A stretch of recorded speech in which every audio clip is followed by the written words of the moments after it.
2 Timothy 2 ക്രിസ്തുവിന്റെ വിശ്വസ്ത ദാസനായി കൃപയിൽ ശക്തനാകാനും കഷ്ടപ്പാടുകൾ സഹിക്കാനും പൗലോസ് തിമോത്തിയെ പ്രോത്സാഹിപ്പിക്കുന്നു.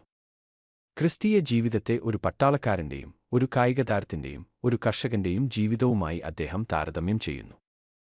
അച്ചടക്കം, സ്ഥിരോത്സാഹം, കഠിനാധ്വാനത്തിന്റെ പ്രതിഫലങ്ങൾ എന്നിവയ്ക്ക് അദ്ദേഹം ഊന്നൽ നൽകുന്നു. ക്രിസ്തുവിൽ ശ്രദ്ധ കേന്ദ്രീകരിക്കാനും ലൗകിക ശ്രദ്ധാശൈഥില്യങ്ങളിൽ കുടുങ്ങിപ്പോകാതിരിക്കാനും പൗലോസ് തിമോത്തിയെ ഓർമ്മിപ്പിക്കുന്നു. യേശുക്രിസ്തുവിന്റെ പുനരുത്ഥാനത്തെയും രക്ഷയിലെ അവന്റെ പങ്കിനെയും ഓർമ്മിക്കാൻ പൗലോസ് തിമോത്തിയെ പ്രോത്സാഹിപ്പിക്കുന്നു.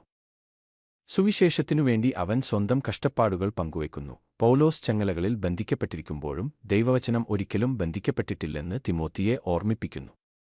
അവൻ ഒരു വിശ്വസ്ത വചനം ചൊല്ലുന്നു: നാം ക്രിസ്തുവിനോടുകൂടെ മരിക്കുകയാണെങ്കിൽ നാം അവനോടുകൂടെ ജീവിക്കും. നാം സഹിച്ചാൽ നാം അവനോടുകൂടെ വാഴും. എന്നാൽ നാം അവനെ തള്ളിപ്പറഞ്ഞാൽ അവൻ നമ്മെ തള്ളിപ്പറയും. എന്നിട്ടും അവൻ വിശ്വസ്തനായി തുടരുന്നു.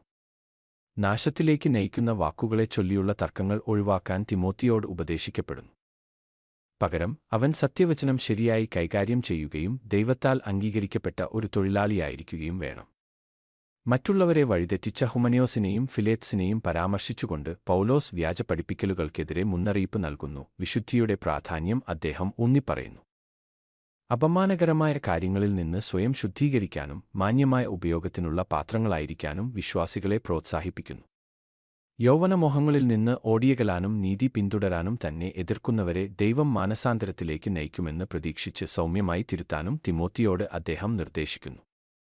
തെറ്റായ വാദങ്ങൾ ഒഴിവാക്കാനും ക്ഷമയോടെ പഠിപ്പിക്കാനും അങ്ങനെ എതിരാളികൾക്ക് പിശാചിന്റെ കെണിയിൽ നിന്ന് രക്ഷപ്പെടാനും രക്ഷ കണ്ടെത്താനും ഒരു ഓർമ്മപ്പെടുത്തലോടെയാണ് അധ്യായം അവസാനിക്കുന്നത്. കൂടുതൽ വീഡിയോകൾ കാണാൻ ലൈക്ക്, ഷെയർ, സബ്സ്ക്രൈബ് ചെയ്യുക.